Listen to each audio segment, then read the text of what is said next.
da primeira turma do Supremo Tribunal Federal, excelentíssimo senhor ministro Alexandre de Moraes, eminente relator do presente caso, excelentíssima ministra Carmen Lúcia, decana dessa turma e vice-decana do tribunal, excelentíssimo ministro Luiz Fux, excelentíssimo ministro Flávio Dino, cumprimento também o excelentíssimo Procurador-Geral da República, senhoras e senhores. Senhor presidente, eu inicio a minha sustentação dizendo que o presidente Jair Bolsonaro foi o presidente mais investigado da história do país. Uma investigação que perdurou por anos, que começa com o objetivo de investigar uma live de 4 de agosto de 2021, em que se autoriza a quebra de uma nuvem do seu ajudante de ordens, o coronel Cid, que hoje é delator, que perdura por meses essa investigação da quebra com vários objetos diferentes. Num primeiro momento, verificava-se a live, numa investigação determinada pelo TSE. No segundo momento, investigava-se o cartão corporativo, os gastos do presidente e da então primeira-dama. Depois investigou-se até uma questão de emendas, para se chegar numa questão de vacinas. Portanto, não havia um objeto específico. E por que eu estou tratando disso, senhor presidente? Porque o inquérito das vacinas é a gênese de todo este caso, onde ocorreu a prisão e depois a colaboração do coronel Cid. E o que se achou, senhor presidente, depois de tudo isso? Que foram determinadas buscas e apreensões, foi feita a quebra de nuvens, o presidente foi investigado, buscas e apreensões. O que se achou com o presidente? Absolutamente nada. E com todo o respeito e com toda a vênia, ilustre Procurador-Geral da República, eu contesto essa questão do documento achado no do Partido Liberal. Há, inclusive, no meu colega Paulo Bueno, uma ata notarial de que ele enviou para o presidente da República aquele documento. Então, esse documento não foi achado. Com o presidente não se achou absolutamente nada. A partir daí, restava a versão do delator com uma minuta que estava no seu telefone tratando de uma questão de estado de sítio e mais absolutamente nada. Então, vem a denúncia. E a denúncia é feita efetivamente com duas novidades.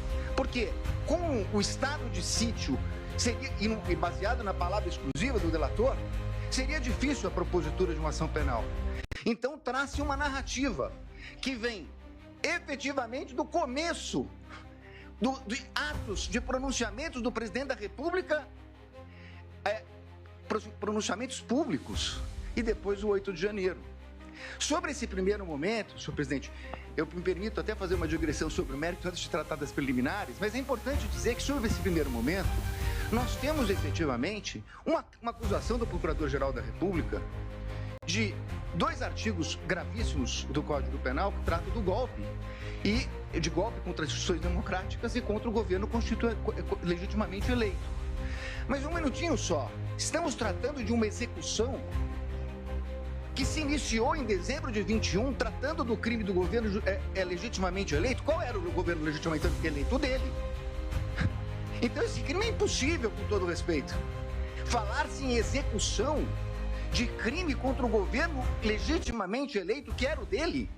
O governo legitimamente eleito veio no final do ano de 22, com as eleições. Então, como se falar em tentativa, em início da execução? E mais, como se falar em início de execução por pronunciamentos e lives, quando os 2 tipos penais têm elementares do tipo a violência ou a grave ameaça? Não existia violência nem grave ameaça. Então é impossível falar dessa execução. Como eu disse, é porque não existia nenhum elemento. Então começa uma narrativa a respeito de pronunciamentos públicos, para terminar no 8 de janeiro. No 8 de janeiro, que nem a Polícia Federal, que utilizou, como lembrou meu colega, mais de 90 vezes a expressão possivelmente, que não havia certeza, nem a Polícia Federal, que se utilizou dessas possibilidades, afirmou a participação dele no 8 de janeiro. Não há um único elemento, nem da delação. Aí me criticam que eu digo que a delação não vale nada e estou dando... Óbvio, porque nem o delator que o acusou fez qualquer relação dele com o 8 de janeiro. Não há uma única evidência a esse respeito. Portanto, apresentou-se uma denúncia. Com essas duas circunstâncias, e eu não tenho tempo, senhor presidente, tenho que falar rapidamente, mas essa denúncia, quando veio, o ilustre Procurador-Geral da República liberou 8 patches no dia da apresentação da denúncia. Ele foi intimado, meu cliente, um dia depois. O segundo dia já era prazo. 8 petições, 45 mil documentos. Que até agora, senhor presidente, por Deus que está no céu, eu não sei dizer o que tem esses documentos relacionados com a ação penal. Essas 8 petições, eu não consegui verificar sequer relação. São 45 mil documentos. Na verdade, é um quebra-cabeça que foi, na verdade, exposto à defesa. E aí, na sequência, senhor presidente, eu queria tratar de uma preliminar que já meu colega que me antecedeu na tribuna fala da relevância do caso. Não é só a questão da relevância do caso, é a questão da competência. A minha questão principal é que o Supremo Tribunal Federal, na portaria do ministro Barroso, que encaminhou para as turmas das ações originárias, ele faz um destaque a respeito da questão do presidente da República. Então, o presidente da República, se crime houvesse contra o presidente da República, seria julgado pelo pleno do Supremo Tribunal Federal. Ora, se o Supremo Tribunal Federal entendeu agora, num julgamento que foi concluído recentemente, após a apresentação da denúncia, que a competência se prorroga e que os detentores de foro, ainda que deixem suas respectivas funções, passem a ocupar, saiam da prerrogativa de foro e o delito será julgado pelo Supremo, prorrogando a competência que detivera aqui no momento que ocupava o cargo. Qual era a competência? Era do pleno, porque ele era presidente da República e chegou a ser investigado como presidente da República. Muito bem. Mas com base nisso, senhor presidente, o que nós temos nessa denúncia? A prova da defesa, substancialmente, é uma prova negativa. É uma prova negativa. Não fez, não participou, não aderiu, não autorizou. É uma prova negativa. Então seria muito importante, e eu reconheço o ministro Alexandre de Moraes, Vossa Excelência despachou comigo no Salão Branco, e é verdade o que Vossa Excelência coloca, que todos os elementos da denúncia, citados na denúncia e no relatório da Polícia Federal, estão nos autos. A conversa de Mauro Cid, citada na denúncia, está realmente nos autos. Nós tivemos acesso quando é escrito por escrito, quando é por áudio. O que não está na denúncia é a completude da mídia. Como disse o meu colega que me antecedeu. Então, senhores ministros, a pergunta é o seguinte: se eu não tenho a mídia completa, nesse momento de preliminares, não seria o caso de a defesa poder suscitar, se fosse o caso, a cadeia de custódia da prova? Mas eu não tenho a completude, eu não tenho os telefones, eu não tenho as mídias. Há uma discussão muito grande a respeito desse plano punhal verde e amarelo. Há uma reunião. Seria absolutamente imprescindível verificar as demais mensagens que foram passadas naquele dia. As outras mensagens que foram passadas pelo WhatsApp. Os outros documentos que estão na mídia. É essa a reclamação da defesa. O que nós temos, e temos tudo que a denúncia citou e tudo que o relatório da Polícia Federal citou, mas esse é o recorte da acusação. Com todo respeito, a defesa tem direito a fazer o seu próprio recorte.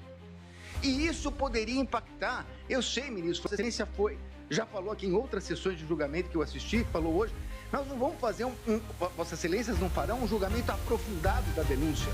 É óbvio, nós estamos falando aqui de um standard mínimo, de uma verificação de possibilidade do recebimento da prova. Mas é evidente que se houvesse uma mensagem comprovando que não há nenhuma relação com o punhal verde e amarelo, teria muita importância para esse momento.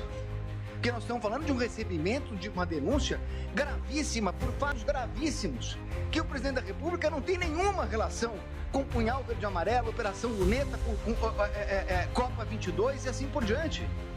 Então, a verificação das trocas de mensagem, a partir do momento que Correios dizem que falaram com o comando militar, que pediram audiência no Planalto, no Alvorada, que tiveram lá, o que disseram? Isso não consta. É essa a importância de verificar toda a questão.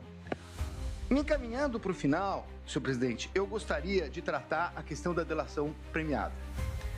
E aqui eu queria tratar de duas questões, que inclusive estão sendo confundidas. Aliás, tudo que fala a defesa na imprensa sai de uma forma um pouco distorcida.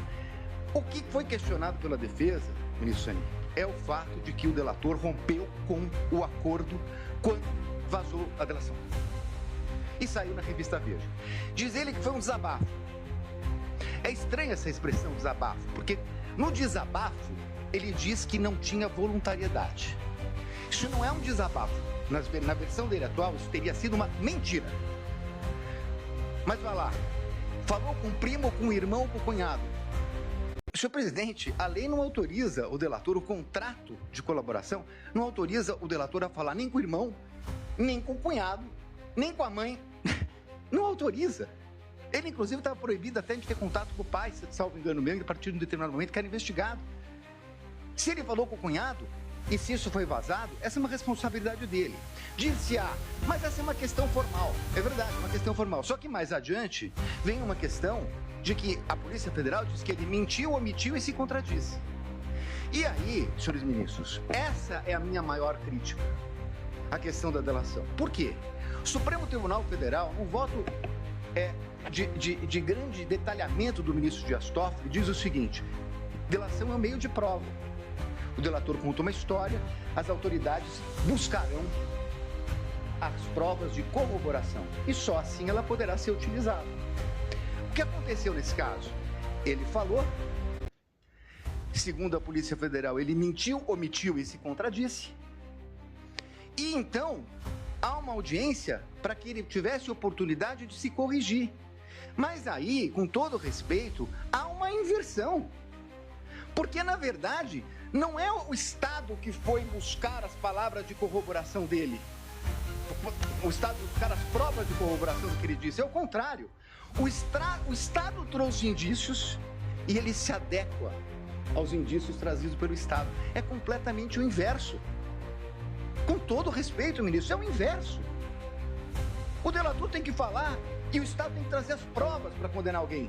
O que aconteceu aqui é que ele falou, mentiu, e o Estado tinha indícios, e aí ele se adequa ao Estado. E aí, com todo respeito, vem a denúncia do seguinte, inclusive, o colaborador, nessa versão do colaborador, foi corroborada pela Polícia Federal. Não, desculpa, ele não foi corroborado pela Polícia Federal. É o colaborador que corroborou a versão da Polícia Federal. É exatamente o inverso disso. E numa audiência que se traduziu numa coleta de provas. E essa é a insurgência da defesa. Porque nesse momento, essa coleta só poderia ser feita, com todo respeito, pelo procurador, pela polícia e não pelo Poder Judiciário. Então, senhores ministros, para terminar, eu quero dizer o seguinte. Eu entendo a gravidade de tudo o que aconteceu no 8 de janeiro. Mas não é possível que se queira imputar a responsabilidade ao presidente da República ou colocando como líder de uma organização criminosa quando ele não participou dessa questão do 8 de janeiro. Pelo contrário, ele a repudiou. E mais do que isso, ministros, nesse tempo que não é possível discutir a questão aprofundada de provas, é importante dizer, senhor presidente, que enquanto a Polícia Federal fala possivelmente, enquanto a denúncia traz conjecturas, como a impressão de um documento no Palácio que teria tido conhecimento dele, o fato concreto é que o acusado de liderar uma organização criminosa para dar golpes socorreu o ministro da Defesa, que nomeado pelo presidente Lula, porque o comando militar não o atendia. Foi o presidente que determinou a transição. Foi o presidente que determinou que eles atendessem o ministro da Defesa que assumiu em 1º de janeiro. Portanto, encerrando, ministro, não é possível que se queira dizer que é compatível com uma tentativa de golpe com o uso do comando militar, quando o presidente da República autoriza a transmissão do poderio limitar no começo de dezembro. No começo de dezembro, antes da data do dia 15, antes da data do dia 11. E, portanto, senhores ministros, eu ratifico as nulidades que foram colocadas na minha peça, apreciada por Vossa Excelência, e peço a rejeição da denúncia e agradeço pela atenção. Muito obrigado, senhor presidente.